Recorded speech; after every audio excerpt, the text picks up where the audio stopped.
Hello and very good morning dear all ninth standard. जैसा कि मैंने वादा किया था आज लेकर आऊंगा मैं 3.4। तो लीजिए हाजिर हूं मैं पंकज सर मेरे यूट्यूब चैनल नव एकेडमी पर लेकर 3.4। ऑलरेडी हम 3.5 कर चुके हैं कंप्लीट। तो भैया 3.4 में मेनली क्या है, मुख्य तौर पर उस पर है बच्चों perpendicular bisector theorem. Now what do you mean by perpendicular bisector. देखिए अगर ऐसा है कि आपके पास है कोई सेगमेंट ए बी, लीजिए उसका मेजरमेंट है 6 सेंटीमीटर। अगर मैं इसको बाइसेक्ट कर दूं यानी कि 3 पर बाइसेक्ट कर दूं तो मैं इसे कहूंगा बाइसेक्टर। ठीक है, यानी एक ऐसा लाइन जो किसी सेगमेंट को हाफ हाफ में डिवाइड कर दे उसे हम कहते हैं बाइसेक्टर। लेकिन अगर वही बाइसेक्टर एग्जैक्टली 90 डिग्री पर यानी कि स्ट्रेट लाइन हो तब हम उसे कहते हैं परपेंडिकुलर बाइसेक्टर। प्रॉपर्टी क्या है परपेंडिकुलर बाइसेक्टर की? परपेंडिकुलर बाइसेक्टर की प्रॉपर्टी यह है बच्चों कि अगर बाइसेक्टर पर कोई पॉइंट है, सपोज मैं कोई पॉइंट P ले लूं, तो प्रॉपर्टी कहता है कि ये जो पॉइंट P है वो A से जितनी डिस्टेंस पर होगा B से भी उतने ही डिस्टेंस पर होगा। कहने का मतलब अगर A से लेकर P तक का डिस्टेंस मान लीजिए कि है 4, तो P से लेके B तक का डिस्टेंस भी होगा 4। ये मैं एक एग्जाम्पल कह रहा हूं। जैसे और एग्जाम्पल की बात करें इसमें, अगर सपोज हमने ले लिया किसी परपेंडिकुलर बाइसेक्टर पर कहीं भी पॉइंट ले लीजिए, अब ये परपेंडिकुलर बाइसेक्टर है, सपोज मैं ले लेता हूं A, इसका नाम रखता हूं P, इसका नाम रखता हूं Q। तो बच्चों AP will be equal to AQ। अगर मैं कोई पॉइंट ले लूं सपोज C, तो मैं कह पाऊंगा कि CP is equal to CQ। अगर मैं कहीं ले लूं X, तो मैं कह सकता हूं XP is equal to XQ। मतलब हमेशा जो पॉइंट होगा किसी भी परपेंडिकुलर बाइसेक्टर पर उसका डिस्टेंस ऑलवेज इक्वल रहेगा फ्रॉम दी एंड पॉइंट्स। जैसे ये और ये और ये और ये इक्वल हैं। आई होप आपको ये कुछ समझ में आया हो। परपेंडिकुलर बाइसेक्टर के बाद एक आता है बच्चों एंगल बाइसेक्टर थ्योरम। सपोज ये एंगल है जिसका नाम है A, B और C। मान लीजिए ये 40 डिग्री का है और इसको हाफ किया जाए, सपोज 20 पर हाफ कर लिया जाए, ये और ये अगर इक्वल हैं, तो जैसा परपेंडिकुलर बाइसेक्टर थ्योरम था बिल्कुल वैसा ही है एंगल बाइसेक्टर थ्योरम। यानी कि अगर मैं यहां पे कोई पॉइंट P ले लूं और P से अगर मैं कोई डिस्टेंस हमेशा परपेंडिकुलर होता है बच्चों, सपोज ये X है और ये Y है, तो मैं हमेशा पाऊंगा कि Px will be equal to Py। Okay बच्चों, हमेशा ध्यान रखिए कि एंगल बाइसेक्टर पर अगर कोई पॉइंट रहेगा, लेट अस से Q, तो Q से A का डिस्टेंस एंड Q से C का distance will always be equal. अब बस इन्हीं चीजों को हम कैसे वर्डिंग्स देते हैं वही आइए देखते हैं इसके अंदर। तो वर्डिंग बच्चों इस तरह से है कि परपेंडिकुलर बाइसेक्टर थ्योरम कहता है कि every point on the perpendicular bisector of a segment, जैसा कि हमने अभी देखा, is equidistant from the end points of the segment. और इसी का उल्टा भी है, वो कहता है कि अगर आप किसी सेगमेंट पे ऐसा पॉइंट देखते हैं जो इक्विडिस्टेंस पर हो, any point equidistant from the end points of a segment lies on the perpendicular bisector of the segment. ये ठीक उसी का उल्टा प्रॉपर्टी है। ठीक है, सेकेंड एंगल बाइसेक्टर थ्योरम वही बात है, every point on the bisector of an angle is equidistant from the sides of the angle. या इसी का उल्टा कि अगर कोई पॉइंट इक्विडिस्टेंट है from the side of the angle, इसका मतलब वो पॉइंट एंगल के बाइसेक्टर पर ही है। तो ये बड़ी इंपॉर्टेंट कुछ 4 लाइन यहां पर दे दिया है बच्चों मैंने, इसे अच्छे से याद रखिए, ये हमें काम आएगा 3.4 में। और आगे चल के जब भी 9, 10 ज्योमेट्री में न जाने कितनी बार इसकी यूजेस पड़ेगी, खासकर चैप्टर 4 ज्योमेट्रिक कंस्ट्रक्शन में इन दोनों का इस्तेमाल बहुत ज्यादा है। Be very careful. Now properties of inequalities of sides and angles of a triangle. तो पहले बच्चों में प्रॉपर्टी बता दूं मैं, तब इसके एक फिगर से आपको समझा देता हूं मैं। If two sides of triangles are unequal then the angle opposite to the greater side is greater. ठीक है, अब ये प्रॉपर्टी क्या है मैं आपको बता देता हूं। देखिए ये प्रॉपर्टी क्या है। ये प्रॉपर्टी बच्चों कुछ इस तरह से है कि अगर कोई, ये देखिए, अगर कोई ट्रायंगल है, ठीक है, अगर कोई ट्रायंगल है जिसमें इस तरह से है, मतलब two sides of a triangle are unequal. Unequal मतलब तीनों का डिफरेंट डिफरेंट मेजरमेंट है। सपोज इसका मेजरमेंट 3 है, इसका मेजरमेंट 4 है, इसका मेजरमेंट 6 है। अगर हम ऐसा एग्जांपल ले लें तो बच्चों ऐसा है कि जब कोई ऐसा ट्रायंगल देखते हैं तो उसमें आप देखिए कि सबसे बड़ा साइड कौन है। सबसे बड़ा साइड ये है। प्रॉपर्टी कहता है the angle opposite to the greater side is greater. तो अगर ये ग्रेटर है ना बच्चों, तो पक्की बात है कि ये एंगल ग्रेटर होगा। अगर मैं इसका नाम दे दूं ए, बी और सी, तो पक्की बात है कि एंगल ए सबसे बड़ा होगा और उससे छोटा इसके ऑपोजिट वाला होगा। उससे छोटा कौन होगा? Angle C. और उससे भी छोटा कौन होगा? Angle B. मैंने यहां पे कह दिया है गलत, मैं क्षमा चाहता हूं, 1 मिनट, मैं अभी कर देता हूं सही। देखिए ऐसा है कि सपोज जैसे कि मैंने बताया कि ये है 2, ये है 3 और ये ले लेता हूं मैं 4। तो बच्चों देखो 2 सबसे छोटा है तो सबसे छोटा एंगल ये होगा। 4 सबसे बड़ा है तो सबसे बड़ा एंगल होगा ये वाला। यानी अगर मैं नाम दे दूं ए बी सी, तो हमने पहचान लिया कि सबसे छोटा कौन है। सबसे छोटा है बी और सबसे बड़ा कौन है? तो सबसे बड़ा इसमें हो रहा है सी। ठीक है, तो सी सबसे बड़ा है, उससे छोटा है एंगल ए और उससे छोटा है एंगल बी। तो इसे हम कहते हैं properties of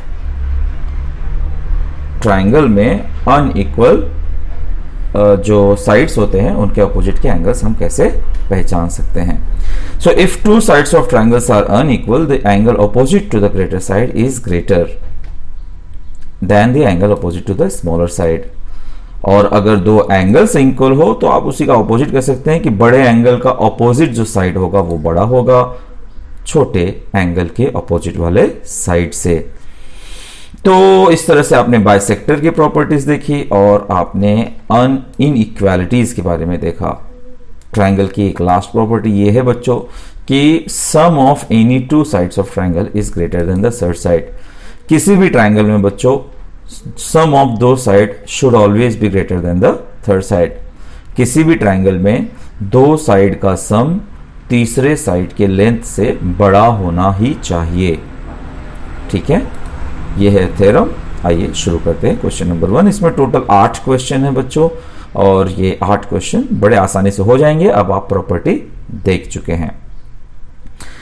in the figure 3.48, किधर है फिगर? ये रहा figure. Point A is the bisector, point A is on the bisector of triangle X Y Z. अगर ए एक्स है 2 तो बताइए कितना होगा ए जेड। तो बच्चों जैसा कि अभी अभी हमने देख लिया है एंगल बाइसेक्टर प्रॉपर्टी, तो जब ये एंगल बाइसेक्टर है तो इसका मतलब ए से एक्स का डिस्टेंस और ए से जेड का डिस्टेंस होना चाहिए सेम। अब ए से लेकर एक्स का डिस्टेंस है 2, तो इसका आंसर यानी कि ए जेड का आंसर भी आना चाहिए 2, क्योंकि प्रॉपर्टी क्या कहता है कि any point on the angle bisector is equidistant from the sides of the angle. तो चलिए बस छोटी सी सम है। A X is equal to 2 दिया हुआ है, पॉइंट ए जो है वो एंगल एक्स वाई जेड के बाइसेक्टर पर है, तो इसका मतलब पॉइंट ए होगा equidistant from the sides of triangle X Y Z because this is angle bisector theorem.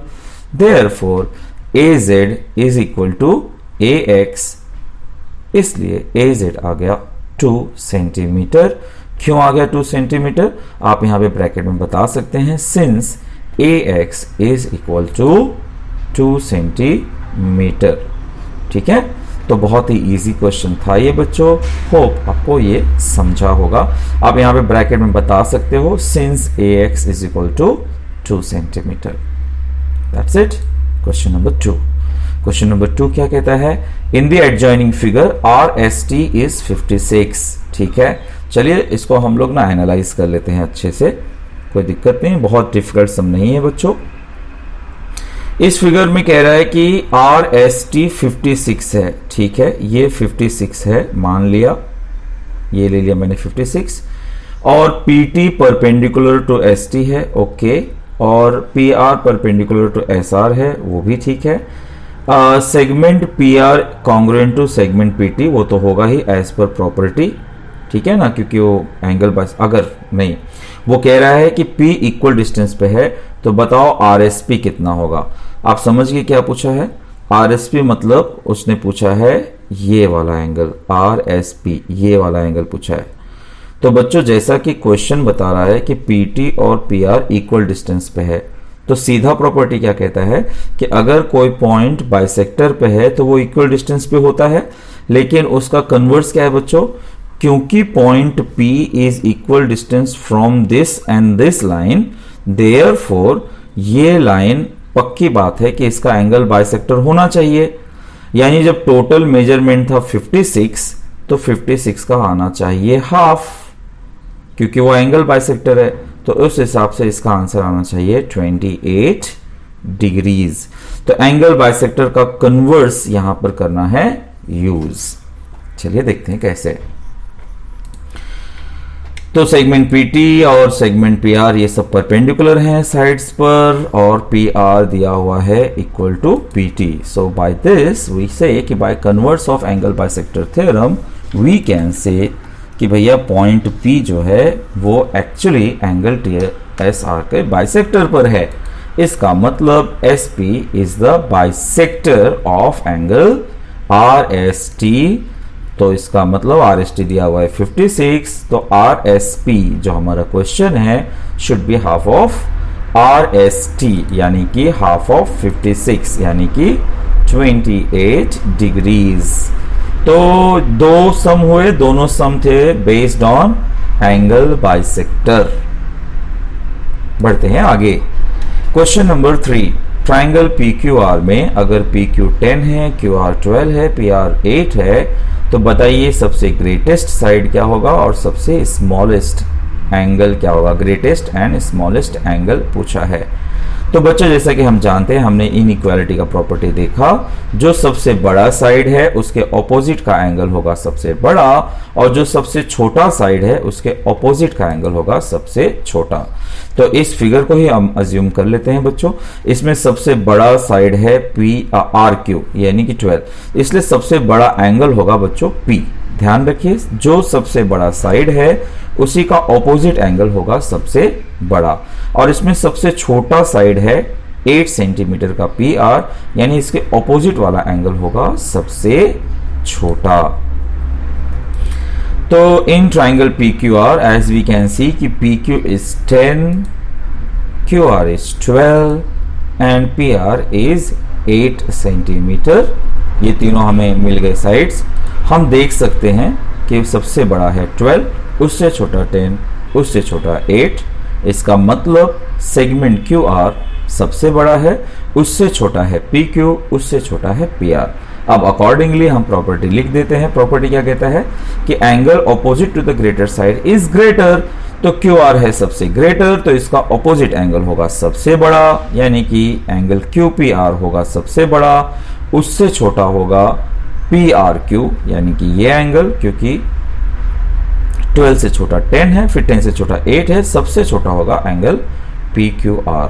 तो इस तरह से हमने बता दिया कि सबसे ग्रेटेस्ट एंगल है QPR और सबसे छोटा एंगल है PQR। ओके बच्चों, so in triangle PQR, QPR is the greatest angle and PQR is the smallest angle. बहुत इजी टाइप का क्वेश्चन है ये, 2 से 3 मार्क्स के लिए पूछा जा सकता है। बढ़ते हैं क्वेश्चन नंबर 4 की तरफ। क्वेश्चन नंबर 4 में बच्चों दिया है कि एक ट्राइंगल है FAN है, जिसमें F है 80, A है 40, find out the greatest and the smallest side of the triangle. तो बच्चों इनइक्वालिटी का ही कन्वर्स यहाँ पे यूज करना है। अभी तक हमें थर्ड एंगल नहीं मालूम है बच्चों इसमें, तो सबसे पहले हम इसका थर्ड एंगल फाइंड आउट कर लेते हैं। तो in triangle this FAN should be 180, values रखा 120 आ गया, सब्ट्रैक्ट किया ये 60 आ गया, यानी कि बच्चों इसका मेजरमेंट है 60। रिमेंबर ये हो गया 60, ये है 40, ये है 80, यानी ये कंफर्म है कि सबसे बड़ा एंगल ये है और सबसे छोटा एंगल 40 है, क्योंकि इसका वैल्यू तो आ रहा है 60। तो क्वेश्चन क्या पूछता है, ग्रेटेस्ट साइड। तो भैया सबसे बड़ा है 80, तो कंफर्म है कि सबसे ग्रेटेस्ट साइड होगा AN। सबसे छोटा एंगल है 40, यानी कि सबसे छोटा साइड होगा FN। तो अकॉर्डिंगली हम यहाँ पे बता देते हैं, क्योंकि 80 सबसे बड़ा है, 40 सबसे छोटा है, यानी कि F सबसे बड़ा एंगल है, A सबसे छोटा एंगल है। प्रॉपर्टी कहता है कि side opposite to the greater angle is greater. उस हिसाब से भैया 80 का ऑपोजिट है AN सबसे बड़ा, और 40 के ऑपोजिट है FN सबसे छोटा, यानी लास्ट में हम लिख देंगे कि AN is the greatest side and FN is the smallest side. I hope बच्चों आपको फर्स्ट से लेके फोर्थ में काफी मजा आया होगा, बहुत इजी सम है, पसंद आ गया होगा। हम हैं 500 की तरफ। आज ये चैप्टर 3 होने जा रहा है कंप्लीट। हो सकता है आपकी मदद से मेरा भी हो जाए 500 कंप्लीट। भैया prove that an equilateral triangle is equiangular also. तो इक्विलैटरल का मतलब जिसके तीनों साइड्स हो इक्वल, और इक्विएंगुलर मतलब जिसके तीनों एंगल्स हो इक्वल। अब तीनों एंगल हमें करना है प्रूव। कैसे कर पाएंगे, हमने तो आइसोसेलेस की प्रॉपर्टी सीखी है। आइसोसेलेस ट्रायंगल का प्रॉपर्टी कहता है कि अगर कोई दो साइड्स इक्वल हैं तो उनके ऑपोजिट एंगल्स होते हैं इक्वल। तो अगर मैं यहां पर आपको थोड़ा सा एनालाइज कर दूं बच्चों, तो थोड़ा काम इजी हो जाएगा आपका। देखिए मैं क्या कहना चाहता हूं बच्चों, जब दो साइड्स इक्वल हैं तो आई कैन से कि angle B is angle C, angle B is congruent to angle C। ठीक है, उसी तरह से हम देख सकते हैं कि ये वाला साइड और ये वाला साइड भी इक्वल है, यानी इनके ऑपोजिट में कौन आते हैं, angle B is congruent to angle A। तो वी कैन सी बच्चों के एंगल B आ गया दोनों में, तो मैं इनको कंबाइन कर लेता हूं। देयरफॉर आई कैन से कि angle A is congruent to angle B is congruent to angle C।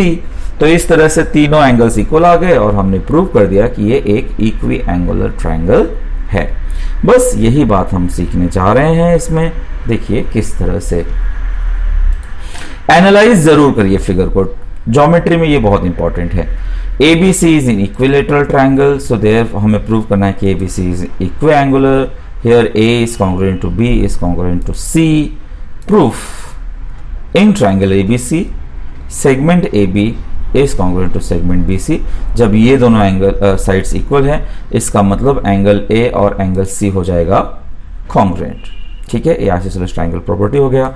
उसी तरह से हम फिर से ले लेते हैं सेगमेंट BC। देखिए यहाँ पर AB और BC लिया, यहाँ पे BC और AC ले रहा हूँ। तो जब मैं BC ले रहा हूँ यानी मैं एंगल A की बात करूंगा, जब मैं AC ले रहा हूँ तो मैं एंगल B की बात करूंगा। ठीक है बच्चों, नाउ वी कैन ऑब्जर्व कि एंगल A दोनों में है, एंगल A दोनों में है, so let's combine them all. So therefore angle A congruent to angle B congruent to angle C from first and second, यानी हमने कर लिया प्रूफ कि ABC इज इक्विएंगुलर ऑल्सो। तो कहने का मतलब हमने प्रूव किया कि इक्विलैटरल ट्रायंगल इज ऑल्सो इक्विएंगुलर। बढ़ते हैं क्वेश्चन नंबर 6 की तरफ। क्वेश्चन नंबर 6 क्या कह रहा है कि prove that if the bisector of angle BAC का अगर बाइसेक्टर हो, ठीक है, is perpendicular to the side BC, then ABC is an isosceles triangle. तो इसको भी पहले कर लेते हैं एनालाइज। बहुत ही इजी सम है बच्चों, देखिए किस तरह से हो सकता है। क्वेश्चन कह रहा है कि ये एंगल बाइसेक्टर है, मतलब ये और ये तो इक्वल है। मैं ना दो ट्राइंगल की बात कर रहा हूँ, ट्राइंगल नंबर 1, ट्राइंगल नंबर 2। तो इसमें हम देख सकते हैं कि ये एंगल और ये एंगल इक्वल है, ये साइड कॉमन है और ये 90 डिग्री है, तो ये भी होगा 90 डिग्री। इसका मतलब बच्चों कहना ही से कि ये ए प्रॉपर्टी से हो जाएगा कॉन्ग्रुएंट। और जब कोई दो ट्राइंगल कॉन्ग्रुएंट हो जाते हैं, जैसे यहाँ पर देखिए अभी मैंने बताया कि ए से ये हो जाएगा कॉन्ग्रुएंट। तो जब बच्चों ये और ये ट्राइंगल कॉन्ग्रुएंट हो गया तो इसका जो रिमेनिंग साइड होगा, जैसे कि ये should be equal to this. और बड़े ट्राइंगल में अगर हम देखें, यानी कि ट्राइंगल ABC में देखें, तो अगर हमें मिल गया AB is equal to AC, तो हम कह सकते हैं ना कि दो साइड्स इक्वल है और इसीलिए हम कह पाएंगे कि वो आइसोसेलेस ट्राइंगल है। राइट बच्चों। सो इस तरह से करना क्या है, सिर्फ सिंपल सा काम करना है कि हमें दोनों ट्राइंगल को कॉन्ग्रुएंट प्रूव कर देना है। कॉन्ग्रुएंट प्रूव करने से automatic AB is equal to AC आ जाएगा और हम प्रूव कर पाएंगे कि आइसोसेलेस ट्राइंगल है। क्वेश्चन का सॉल्यूशन शुरू करने से पहले आपको टर्म्स तो पता होनी चाहिए, जैसे कि आइसोसेलेस का मतलब होता है कि दो साइड्स इक्वल हमें प्रूव करना था। तो गिवन के हिसाब से हमने गिवन लिख डाला और टू प्रूव लिख डाला कि भैया ABC is isosceles triangle. Let us try to prove in triangle ABD यानी कि ये वाला और ट्राइंगल ACD यानी कि ये वाला। यहां पर हम देख सकते हैं कि BAD is equal to CAD, क्योंकि क्वेश्चन के हिसाब से segment AD is the bisector.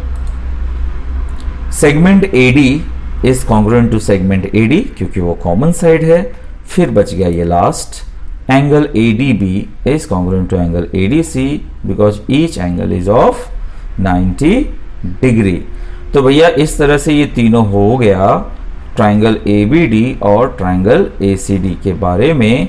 तो अब हम कहेंगे कि therefore triangle ABD is congruent to triangle ACD by ASA test, जैसा कि हमने पहले ही प्रिडिक्ट किया था। अब जब दोनों ट्राइंगल आ गए हैं कॉन्ग्रुएंट, तो हम कह पाएंगे कि therefore their corresponding sides are congruent, यानी segment AB is congruent to segment AC। So therefore triangle ABC is an isosceles triangle। Okay बच्चों, सो बड़ा ही प्यारा और अच्छा क्वेश्चन है, expect this for 3 marks. Question number 7, वाह बड़ा ही प्यारा क्वेश्चन है। क्वेश्चन नंबर 7, आइए इसे हम अच्छे से कर लेते हैं एनालाइज। बहुत इंपॉर्टेंट सम है बच्चों। इस फिगर में कह रहा है कि segment PR is congruent to segment PQ। चलो वो तो दिया हुआ है, हमें शो करना है कि सेगमेंट PS यानी कि ये वाला is greater then segment PQ यानी कि ये वाला। तो कैसे होगा, प्रॉपर्टी क्या कहता है बच्चों, प्रॉपर्टी कहता है कि किसी भी ट्राइंगल में बड़े एंगल का अपोजिट साइड बड़ा होता है। कुल मिला के अगर मुझे प्रूव करना है कि PS बड़ा है तो मुझे प्रूव करना चाहिए कि एंगल Q बड़ा है, और अगर मुझे साबित करना है कि PQ छोटा है तो मुझे साबित करना होगा कि एंगल S छोटा है। अब ये कैसे हम प्रूव करेंगे, यही सब खेल है। तो भैया ऐसा है कि आपने ये एक चीज सीखी है, exterior angle property. Exterior angle क्या कहता है कि exterior angle is the sum of two remote interior angle. यानी कि क्या बच्चों, मैं ये कह सकता हूं कि अगर ये 40 है, ये 60 है, तो ये 110 होना चाहिए, है ना, 100 होना चाहिए अगर एज पर प्रॉपर्टी हम जाएं तो। ठीक है, तो इससे आपको क्या समझ में आता है, इससे आपको यह समझ में आना चाहिए बच्चों कि एक्सटीरियर एंगल अकेले इंटीरियर एंगल से तो बड़ा ही रहेगा हमेशा, पक्की बात है। यानी इस हिसाब से जो एंगल R है बच्चों, जो इस तरफ का एंगल है, should be equal to angle S, ये बड़ा होना चाहिए। ठीक है ना। तो जैसे सपोज इसका मेजरमेंट 1 है, इसका मेजरमेंट 2 है, कंफर्म है कि 2 बड़ा होगा 1 से। और हम आइसोसेलेस के बारे में क्या जानते हैं बच्चों, आइसोसेलेस ट्रायंगल के बारे में जानते हैं कि अगर कोई दो साइड्स इक्वल हैं तो उनके ऑपोजिट एंगल्स इक्वल होते हैं। यानी अगर ये 2 है तो ये भी होगा 2। राइट, बातों को समझ पा रहे हैं आप।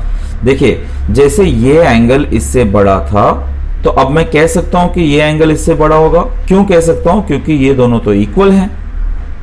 और जैसे ही बच्चों हम ये बता पाएंगे कि ये वाला एंगल इस वाले एंगल से एक्चुअली बड़ा है, तो हम कह पाएंगे कि उसके ऑपोजिट वाला साइड यानी कि सेगमेंट पीएस इसके ऑपोजिट वाले एंगल यानी कि सेगमेंट पीक्यू से बड़ा है। तो काफी समझना पड़ेगा इसमें आपको। आइसोसेलेस ट्रायंगल का प्रॉपर्टी यूज करना है, एक्सटीरियर एंगल का प्रॉपर्टी यूज करना है। आइए धीरे धीरे यहां पर हम देख भी लेते हैं।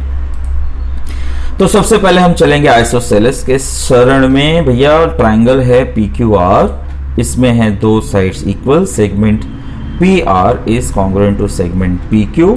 उस हिसाब से angle PQR is congruent to angle PRQ। PQR is congruent to PRQ isosceles triangle theorem के हिसाब से। सो एंगल PRQ ये है एक्सटीरियर एंगल ऑफ PRS का। तो मतलब देखिए इसमें से मैंने क्या किया, मैंने पहले ये बता दिया कि ये दोनों एंगल है इक्वल, और उसमें से ये बता रहा हूं कि लेकिन ये वाला जो एंगल है PRQ जो एंगल है वो तो इससे ग्रेटर है। क्यों ग्रेटर है? क्योंकि वो एक्सटीरियर एंगल है। तो मैंने बता दिया कि PRQ ये ग्रेटर है PSR से। तो जब PRQ को मैं कह रहा हूं ग्रेटर, तो मैं कह सकता हूं ना कि PQR is also greater because they are nothing but equal. तो अब PRQ की जगह पे मैं लिख दूंगा PQR। Therefore angle PQR is greater then PSR। और एज पर प्रॉपर्टी हम कह रहे हैं शॉर्टकट में कि एंगल Q जो है वो एंगल S से ग्रेटर है। So in triangle PQS angle Q is greater than angle S। Angle Q is greater than angle S. So PS angle Q जब ग्रेटर है तो इसके ऑपोजिट वाला साइड यानी कि PS is greater than S के opposite वाला side यानी कि PQ। बच्चों आप इसे कॉम्प्लिकेटेड जरा भी मत समझिए, इसे खूब रिवाइज करिए। इस सम को दोबारा से जो मैंने फिगर को एनालाइज किया है उसको आप देखिए, समझिए। बहुत बहुत बहुत इजी क्वेश्चन है बच्चों, ये 2 मार्क्स से ज्यादा के लिए नहीं पूछा जाएगा। क्वेश्चन नंबर 8 की तरफ आ जाते हैं। लास्ट में हमने लिखा segment PS is equal to segment QQ। अब हमारा लास्ट सम जो एंड कर देगा 3.4 और इस चैप्टर को भी। इन दिस फिगर, चलो भैया in the adjoining figure triangle ABC, इसका नाम है triangle ABC, segment AD and segment B are the altitudes. Altitude मतलब बच्चों परपेंडिकुलर है, ये हाइट है, और AE is congruent to BD. Okay, prove that segment AD is congruent to segment BE। अरे भैया ये तो बहुत इजी क्वेश्चन है, कर लेते हैं थोड़ा सा एनालाइज। क्वेश्चन के हिसाब से बच्चों क्वेश्चन कह रहा है कि AE यानी कि ये इक्वल टू BD है, यानी कि इसको ये इक्वल है। हमें प्रूव करना है कि AD is equal to BE, यानी कि ये जो डॉटेड लाइन दिख रहा है ना बच्चों, हमें इसको प्रूव करना है। तो बच्चों अगर मैं आपको इस तरह से बता दूं कि ये एक ट्रायंगल है जिसका नाम है AEB और ये है 90 डिग्री, ठीक है, और दूसरा एक है जिसका नाम है इस तरह से ADB और इसको कॉन्ग्रुएंट प्रूव करना है। बड़े आसानी से कर पाएंगे बच्चों। क्वेश्चन कह रहा है कि AE is equal to BD है।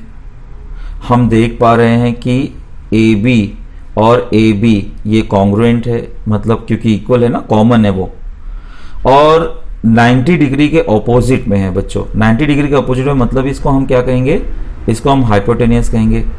तो क्या हम कह सकते हैं कि हाइपोटेनियस साइड टेस्ट